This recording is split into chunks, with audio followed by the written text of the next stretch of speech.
বাপ খেয়ে লাও। না না মা, আমি খেতে পারবো না। তাই বলে হয়? তোমার লেগে আলাদা করে ভালো ভালো মাংসগুলো তুলি রেখেছি। এই দেখো বাপ, এই 2 পিস লাও। ও নানি, আমাকে কষ্ট দাও না। এই লে। আসলে তো ভিখারি বাচ্চা, জীবন খেতে পায় নাকি?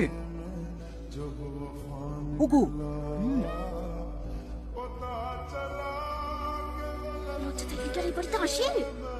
এবার যা করার করলেন না, এরপরের বার একটু খেয়াল রাখবেন। এভাবে আমি কিন্তু ভিখারির সাথে বসে খেতে পারবো না।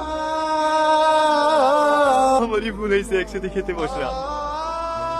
চ মা, না আমি এখানে খাবো।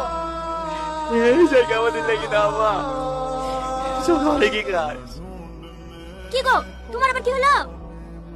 আমার পেট ভরে গেছে। যত সময় দীক্ষিত বাপ, আর 1 পিস মাংস দিয়ে। না না, আমি খেতে পারবো না। তাহলে 1 পিস মাছ দি। আর তো খাওয়া যায়।